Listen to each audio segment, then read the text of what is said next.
Kaum muslimin, para pemirsa Insan TV yang dimuliakan oleh Allah Subhanahu wa taala. Oleh sebab itulah kami menyebutkan bahwasanya riya ini termasuk dosa besar. Maka marilah kami mengajak untuk dari diri kami pribadi dan juga kaum muslimin yang semoga dirahmati Allah Subhanahu wa taala, marilah kita benahi niat kita daripada riya ini. Marilah kita perbaiki amal soleh kita.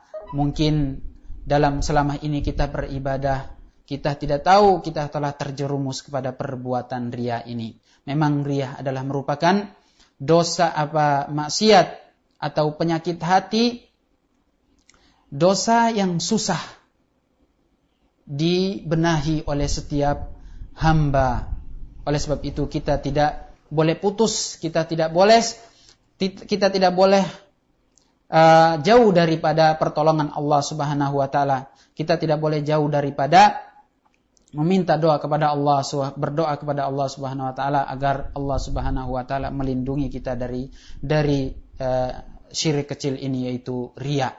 Oleh sebab itu Rasulullah sallallahu alaihi wasallam di dalam doanya juga beliau telah menyebutkan bahwasanya beliau senantiasa berlindung dari dosa ini, yaitu syirik kecil ini, yaitu riya. Beliau senantiasa berdoa, Allahumma inni a'udzubika an usyrika bika wa ana a'lam wa a'udzubika an usyrika bika wa ana la a'lam. Ya Allah, aku berlindung kepadamu dari perbuatan syirik yang aku ketahui tentang dosa itu, dan aku pun berlindung kepadamu dari dosa syirik yang aku tidak ketahui tentang dosa syirik tersebut, yaitu riya. Karena memang syirik kecil ini sangat tersembunyi, sangat susah diketahui oleh seseorang. Bahkan Rasulullah sallallahu alaihi wasallam menyebutkan dalam hadis yang lain bahwasanya ar-riya mithla dabibi an-naml mithla dabibi ar-riya mithla dabibil an-naml 'ala al-hajar fi lailatil muzlimah. Bahwasanya atau kama qala sallallahu alaihi wasallam, bahwasanya Rasulullah sallallahu alaihi wasallam menyebutkan dalam hadis yang maknanya bahwasanya sesungguhnya riya itu lebih halus daripada seekor semut yang berjalan di atas batu hitam. Seekor semut hitam yang berjalan di atas batu hitam di malam yang gulita. Subhanallah, begitu sangat tersembunyi. Kalau kita pikirkan bahwasanya tidak seorang yang mungkin bisa mengetahui semut yang kecil berada di atas batu hitam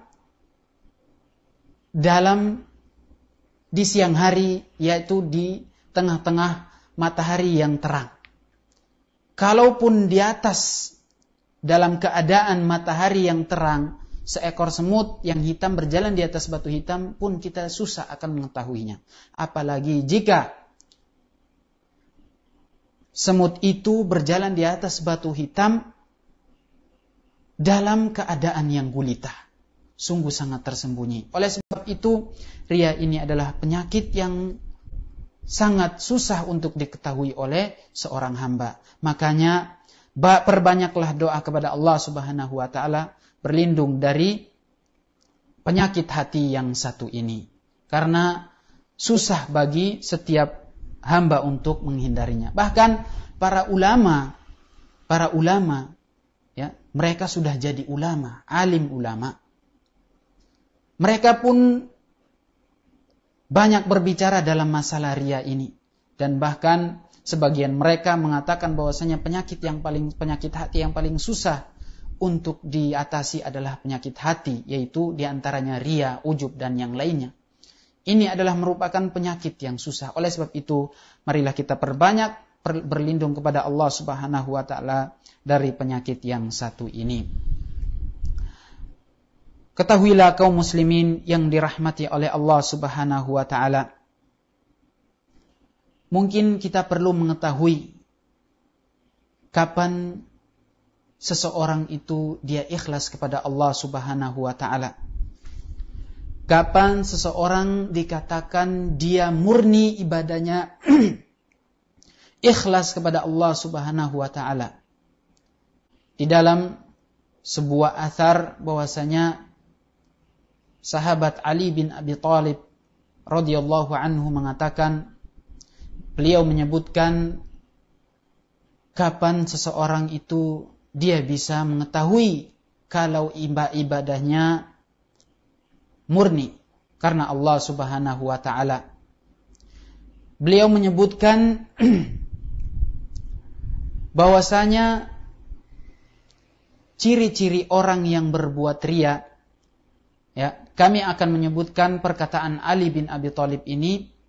Dari perkataan Ali bin Abi Thalib ini kita bisa menyimpulkan bahwasanya apabila dia telah mengetahui ini perkataan Ali bin Abi Thalib, senantiasa dia akan berpacu berusaha untuk meniatkan ikhlas kepada Allah Subhanahu wa taala dalam ibadahnya.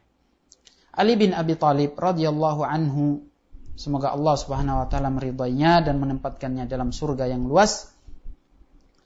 Beliau menyebutkan bahwasanya lil mura'i thalathu alamatin yaksalu idza kana wahdahu. Tanda-tanda seorang yang berbuat riya itu ada 3. Yang pertama, dia malas apabila sedang sendirian, wa yanshatu idza kana finnas, dan semangat beribadah jika ia sedang berada dalam khalayak ramai. Yang pertama, dia malas beribadah jika ia sedang sendirian. Tatkala tidak ada orang yang melihatnya, tatkala tidak ada orang yang mendengarnya, dia malas beribadah.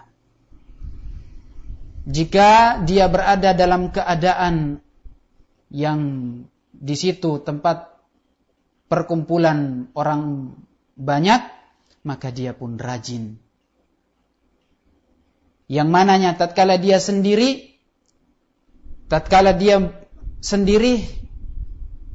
dia malas beribadah, misalnya dia tidak melakukan sholat tahajud misalnya, atau tidak pernah melakukan sholat sunnah duha misalnya, atau tidak pernah melakukan puasa Senin Kamis misalnya, atau tidak pernah melakukan puasa bid, ayyamul bid, yaitu 3 hari dalam setiap bulan Hijriah, 13, 14, dan 15.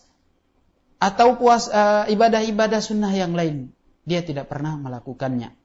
Tatkala dia berada dalam khalayak ramai, banyak orang, dia rajin melakukan semua itu. Dia rajin sholat tahajud tatkala orang melihat dan mendengarnya. Dia pun rajin berpuasa Senin Kamis tatkala orang melihatnya. Dia pun rajin bersedekah apabila orang melihat dan memujinya. Ini adalah ciri yang pertama. Kemudian ciri yang kedua, wa yazidu fil amal idza uthniya alaihi wa yanqusu idza dhumma bihi. Dan dia menambah amal apabila dia dipuji, dan ia mengurangi amal apabila ia dicela. Sebenarnya 4 ciri yang sebenarnya bisa kita katakan dari orang yang melakukan riya ini, melalui perkataan Ali bin Abi Thalib radhiyallahu anhu. 4 ciri ini apabila kita ketahui, ya, kita niscaya akan berpacu berusaha untuk menghindari riya ini, yaitu orang yang malas beribadah tatkala sendirian, rajin beribadah tatkala dalam keadaan banyak orang, semangat beribadah akan menambah amal jika banyak orang, jika orang memuji, dan mengurangi amal soleh jika orang mencela dia. Ini ciri orang yang berbuat riya. Dari sini kita bisa berusaha akan berpacu untuk mengikhlaskan ibadah kita kepada Allah Subhanahu wa taala.